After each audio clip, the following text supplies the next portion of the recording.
Hello, universe! It is I, once again, Mr. Tegs. I realized the last time I talked about my game, Project Pharma, I didn't really talk about the game all that much. So now is the time to talk about what it actually is. Project Pharma is a third-person shooter, action, hack and slash game, also slash first-person shooter. It's a lot of things, but let me explain it one at a time. The first thing to talk about is the third-person shooter slash first-person. It is going to be possible to switch between third-person and first-person in this game, as it is a shooter game. Then the second gameplay element is hack and slash, swordplay. Of course, in this mode, you won't be able to play in first person because that would require a whole new set of animations I don't want to get into. The idea behind this game is that it's to be a combination of what Titanfall is in terms of action and that of, say, a game like Devil May Cry or Nier Automata, as I am a big fan of both games that I just mentioned, all three games actually, and I wanted to make something that combine all these elements into something that's very interesting as a game. When I showcased the game earlier in my Devlog 1 video, I was not confident enough to show it off because I wasn't a fan of how the animation system and such work. At the same time, I didn't really have what you'd consider something that's playable, like a playable level. But now, it's a lot better. I've moved the game from Unreal Engine 4 to Unreal Engine 5, and Lumen is a game changer. Literally, if you are an indie game dev and you're just starting out on Unreal Engine, use Unreal Engine 5, okay? All the tutorials you might see on YouTube that are for Unreal Engine 4, they still apply to Unreal Engine 5 to an extent. So everything works the same way, but you will have the additional performance optimization of Nanite, and then there's Lumen, which is the new global illumination system, and it is wonderful. It really helps make the game a lot more realistic. Now, the development process is split into several sections and subsections. I'm aware of my own limitations as an indie solo developer, which is why I use a lot of assets to help speed up the process, as well as hopefully I might get to a state where I can crowdfund the project, or maybe get an investor like a third-party publisher or game developer that might look at my game and be like, yeah, that looks interesting, sure, I'd love to help fund it / provide aid where it's needed, you know? So the sections go as follow. Gameplay first, story next, everything else follows. Things like menu, utilities, and such. Of course, it hasn't been strictly like this because I have done a little bit of the menu and I haven't done anything about the story. Of course, I know what the story is going to be like, I just haven't penned anything down. As for gameplay, this one is split into subsections. Player first, enemies second, levels last. Reason why I'm doing it like this is because I want the enemies to be a counter to the player. Of course, you'd want that in any game, really. You want them to be able to be smart enough to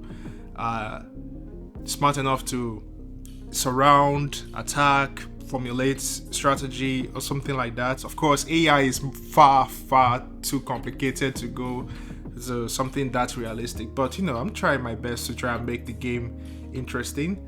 So the player goes first because I don't know what the player skills are going to be by the end of the game. I have a set rule, but rules change, right? For instance, when I first started out the game, it was supposed to be third-person shooter. Nothing fancy like sci-fi or anything else. But then, as time went on, I decided I wanted it to be sci-fi, I wanted it to be fast-paced, I wanted there to be wall run, I wanted there to be first person mode, things like this. So the game has slowly evolved, although I have reached a point where I don't think I would benefit from having any more added to the player. So I have finished off the gun system which happened to be this weapon kit system from the Unreal Marketplace, which I did not know existed for the longest time, and if I knew that it did, I would have benefited, and it would have made my life a hell of a lot easier than trying to develop my own from scratch, because this one just has all the features I was making and more. So, and it also has cool models, and I was like, you know what, it's already good. There's nothing more to do than to integrate it to my player character, which I did, and now I love it.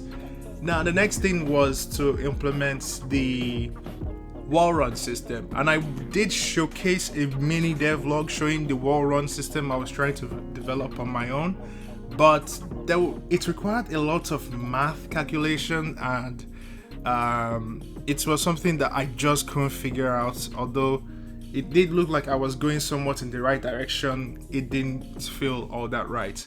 Then I found out there was something called dynamic wall run, which is very much a plug and play code, blueprint code. It's just a component, add it to your character, put in one node, and boom, it's done. You have a wall run character, and it is beautiful, works very well. And the other thing I was working on for the longest time that was very, very hard to get right was the animation system, which is daunting.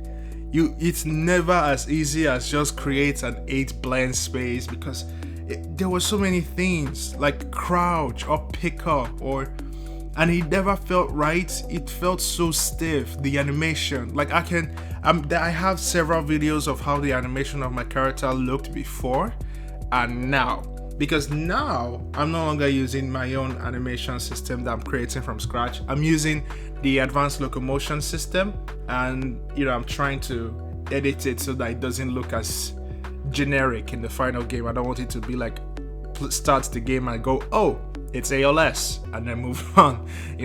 I want to change every tiny aspect just to make it its own thing and unique enough, But yeah, ALS so much better. I have dabbled with ALS before when I was first starting out, but because I was still new to the engine, I did not understand how this system works. I'm looking at everything and it's just a daunting task because I don't know anything. I'm seeing blueprint names that I've never seen before, and it is horrible. I was like, no, I can't use this. I'd rather create on my own. And then I tried creating on my own and it was shit. And now that I'm more experienced in blueprints, I was able to move everything over into the ALS character, and it's all worked out somehow. All of this I've been doing so far is in between work or in between college, and I do the game development in my spare time. I haven't been working on it full time, hence the reason why it's been like 2 years since I started. And no, it hasn't been 2 years, it's just a year since I started, and this is the result I have, which I am actually very proud of. The HUD system uses the Pro HUD, a combination of Pro HUD by Piontech and competitive shooter HUD also by Piontech. Even my main menu system made by Piontech. This guy is very good at what he does. Every asset I mentioned makes it ridiculously easy to have a good UI system in your game very fast. Although it does defeat the purpose of trying to learn how to make these from scratch, you could also just as easily buy it, break it apart, put it back together by yourself, and understand the inner workings of everything. And it's actually pretty easy to change things that you don't like, because everything Piontech makes is made with blueprints. So yeah, it's not a difficult task. The next thing I'll be working on for the player is the sword system. This is actually fairly recent, like early this year. That's how recent it is that I've tried implementing it. And I just want to put in a melee system. I was like, oh, what happens if the player runs out of bullets or enemies go too close to the player? What do I give the player that makes them, hit the enemy, and what is going to be their melee? For most third-person games, they use some sort of weapon, like a whip in Just Cause, or maybe an axe or a bat. And I was like, you know what? I want to give this guy a big ass sword, like Final Fantasy VII, because I recently played the remake and I was blown away by how good it looked, and also learning that it was made in Unreal Engine 4, and I was like, I need this in my game. That's the thing, you should try and avoid new devs. Don't be like me, this is bad advice. So I've started trying to implement a two-handed sword melee component for my character, and so far so good. All I need to do right now is just learn how to set up a combo system in Unreal Engine, and I don't know how to do that. I'm actually looking for tutorials. If you know any good tutorials on setting up a combo system akin to that of Devil May Cry or Nier Automata, please let me know in the comment section. It would be a great help.